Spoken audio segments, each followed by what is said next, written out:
अस्सलामुअलैकुम, कैसे हैं आप लोग। उम्मीद है ठीक होंगे। Welcome to my YouTube channel और मेरा नाम है डॉक्टर मोहम्मद शफाक। आज की वीडियो में हम एक और मेडिसिन के ऊपर बात करने जा रहे हैं। मेडिसिन का नाम हमारे पास है रेज़ोकिन। रेज़ोकिन टैबलेट क्यों इस्तेमाल की जाती है, इसके क्या फ़ायदे हैं, किन लोगों को इस्तेमाल करवाई जाती है, किन लोगों को इस्तेमाल नहीं करनी चाहिए और इसके क्या बुरे असरात हो सकते हैं और इसको आपने कैसे यूज़ करना है, तो आज हम इसी टॉपिक के ऊपर बात करेंगे। वीडियो स्टार्ट करने से पहले काइंडली मेरे चैनल को सब्सक्राइब कर लीजिएगा और बेल आइकन को प्रेस कर लीजिएगा ताकि मेरी सारी वीडियोस आपको टाइमली मिलती रहा करें। तो चलिए वीडियो स्टार्ट करते हैं। तो आज की हमारी वीडियो है रेज़ोकिन टैबलेट के ऊपर। रेज़ोकिन टैबलेट एक बहुत ही अच्छी एंटी मलेरियल के तौर पे काम करती है। जैसा कि मेडिसिन की बहुत सारी क्लासेस हैं, फार्माकोलॉजी के हिसाब से मेडिसिन में बहुत ज़्यादा क्लासेस आती हैं, जैसा कि एनाल्जेसिक्स हैं, एंटीबायोटिक्स हैं, इसके अलावा और भी बहुत ज़्यादा है, एंटीस्पाज्मोडिक है। इसी तरह से एक क्लास होती है anti malarial. Anti malarial tablet specifically malaria को ट्रीट करने के लिए जो है वो यूज़ की जाती है। ज़्यादातर इसका जो इस्तेमाल है वो मलेरिया को जो ख़त्म करने के लिए, मलेरिया का ट्रीटमेंट करने के लिए रेज़ोकिन टैबलेट को मरीज़ को दिया जाता है। अब मलेरिया क्या होता है, जिन लोगों को नहीं पता उनको मैं बता दूं कि मलेरिया जो है वो एक किस्म का बुखार होता है जो कि आपको मच्छर के काटने की वजह से होता है। मच्छर आपको आके काटता है, उसकी वजह से आपको बुखार आ जाता है और उसके साथ साथ आप बहुत ज़्यादा वीकनेस फील करते हैं, जिसम में पेन फील करते हैं। इस तरह के प्रॉब्लम्स, आपके स्टमक की इरिटेशन हो का प्रॉब्लम भी आ सकता है कुछ लोगों को, मतलब खाना नहीं सही से हज़म कर पाते और इस तरह के मसाइल आना शुरू हो जाते हैं।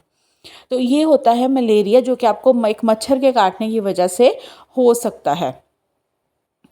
तो इसको ट्रीट करने के लिए रेज़ोकिन टैबलेट का इस्तेमाल करवाया जाता है। अब इसको ज़्यादातर जो है वो ये आपको मिलेगा, इस तरह के बंद घरों में कभी भी नहीं होता। ज़्यादातर तो ऐसा नहीं होता कि बंद घरों में मच्छर आए, क्योंकि वहाँ पे प्रॉपर एक प्रोटेक्शन होती है। लेकिन अगर आप रहते हैं गाँव वाली साइड पे या किसी ऐसी जगह पे रहते हैं जहाँ पे कोई तालाब हो, खुला एरिया हो, वहाँ पे आपको बहुत ज़्यादा चांसेस होते हैं मलेरिया होने की।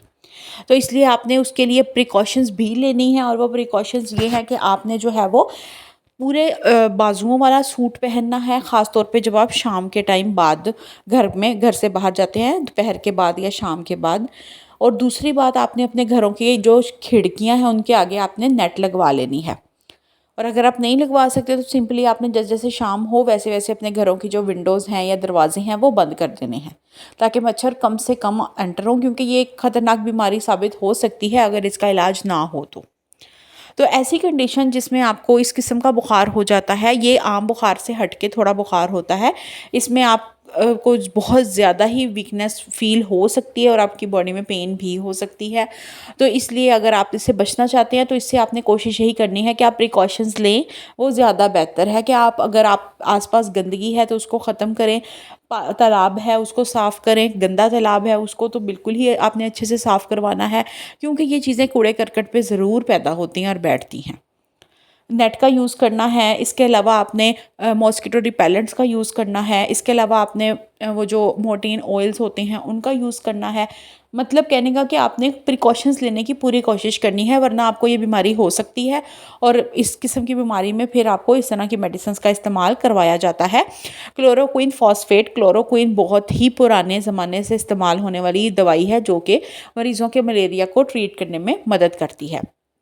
मलेरिया के साथ साथ इसके अलावा ये अगर आपके पेट में कोई अमीबा का इन्फेक्शन हो गया है, अमीबा एक किस्म का पैरासाइट होता है, प्रोटोजोआ लाइक एक सिम होता है, मतलब जैसे आपके बैक्टीरिया वायरस होते हैं वैसे ही अमीबा भी होता है, एक parasite like protozoa like micro organism होता है, छोटा सा, मतलब एक जानदार होता है जो आम आँख से तो इतने अच्छे से नज़र नहीं आ पाता। लेकिन उसका इन्फेक्शन अगर आपकी आंतों में हो गया है तो उसको ट्रीट करने के लिए भी हम ये दवाई इस्तेमाल कर सकते हैं, लेकिन ज़्यादातर इसको मलेरिया के इलाज के लिए ही इस्तेमाल किया जाता है। इसको आपने लेना कैसे है, इसको जो है आपने इसको हफ्ते में, आपने हर दिन में एक दफ़ा आपने इसको इस्तेमाल करना है। मतलब फॉर एग्जांपल अगर आपने दोपहर में ले रहे हैं तो अगले दिन भी दोपहर में लेना है, सेम डे पे आपने सेम टाइम पे यूज़ करना है। अदरवाइज़ आपने डॉक्टर की प्रेस्क्रिप्शन को फॉलो करना है। इस तरह की दवाइयाँ आपने खुद से नहीं लेनी, क्योंकि इस तरह की बीमारियों की जो मेडिसिन होती हैं वो डॉक्टर हर मरीज़ के हिसाब से ही उनको गाइड करते हैं। अगर मैं इसके साइड इफ़ेक्ट्स की बात करूं, मुज़र असरात या बुरे असरात की बात करूं, तो वो आपको स्टमक इरिटेशन के साथ आ सकते हैं। अगर आप इसको ज़्यादा मिकदार में इस्तेमाल करते हैं तो इससे भी आपका स्टमक ख़राब हो सकता है, आपकी डाइजेशन इश्यूज़ हो सकते हैं और आपको वॉमिटिंग, नोज़िया जैसी फीलिंग भी आ सकती है। हेडेक थोड़ा बहुत आपको हो सकता है इससे। इसके अलावा आपको ब्रीथिंग प्रॉब्लम भी हो सकता है, मतलब आपको थोड़ा बहुत अगर एलर्जिक रिएक्शन शुरू हो जाए तो उससे आपको प्रॉब्लम हो सकती है। इसके अलावा आपकी हार्ट बीट स्लो हो सकती है। तो ये कुछ जनरल से इसके सिम्टम्स हैं, ज़रूरी नहीं है कि ये सबको हों, बट कुछ लोगों को हो भी जाते हैं।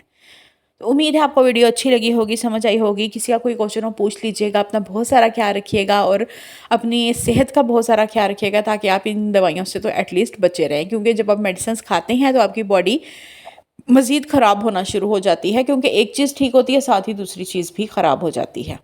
तो खुश रहें, सेहतमंद रहें, टेंशनें ना लें बिल्कुल, और अपनी सेहत का मुकम्मल ख्याल रखें। और इस तरह की वीडियोस जस्ट फॉर नॉलेज होती हैं। अल्लाह हाफ़िज़। मिलते हैं इंशाल्लाह अगली वीडियो के साथ।